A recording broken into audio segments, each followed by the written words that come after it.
We live in a world that believes change must be loud. If something matters, it must be announced, defended, broadcast. Broadcast. Win the argument, control the narrative, correct the error publicly. That's how influence is usually measured. But Yeshua, the rabbi from Nazareth, described influence very differently. In the Gospel, according to Matthew, Matthew being a rabbi, disciple of Yeshua, we find this short parable.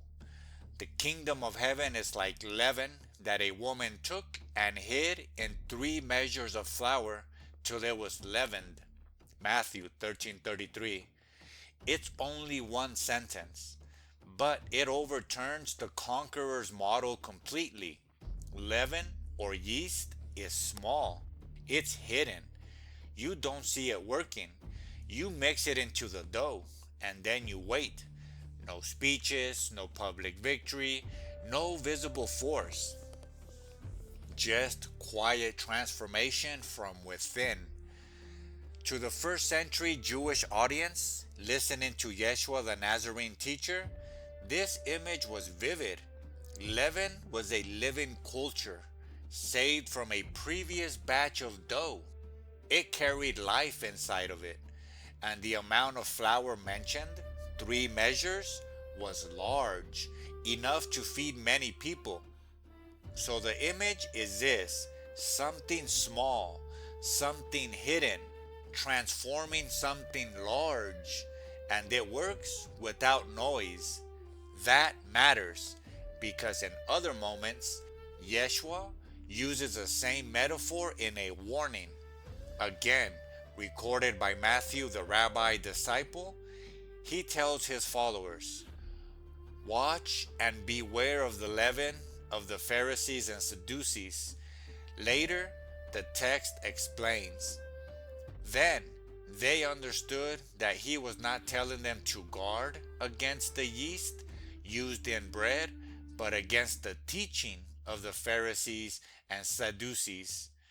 So leaven can work both ways: a small amount of pride, a small amount of hypocrisy, a small amount of fear based control, and it spreads quietly.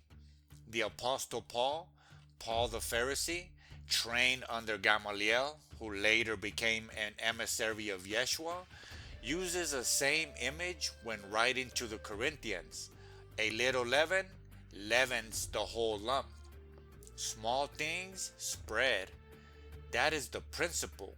So now we have a choice of leavens: the leaven of control or the leaven of grace, the leaven of rigid doctrine and superiority, or the leaven of humility and love.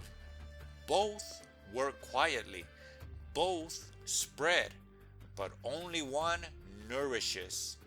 This changes how we think about influence.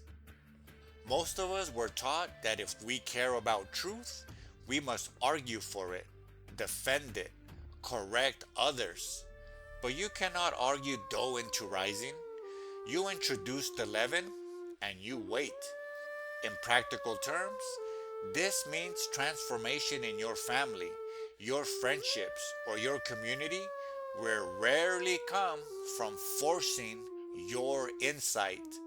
It comes from embodiment, from being patient when others are reactive, from asking honest questions instead of delivering rehearsed answers, from living consistently with integrity even when no one applauds it. You don't control the outcome, you simply remain present. And this applies inwardly as well. Healing does not happen through force. You cannot shame yourself into wholeness. You cannot rush growth by intensity alone. You introduce a practice, a new way of responding, a small act of courage, and then you let it work quietly.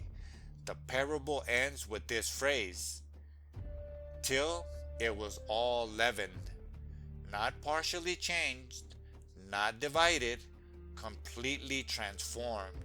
That is the vision.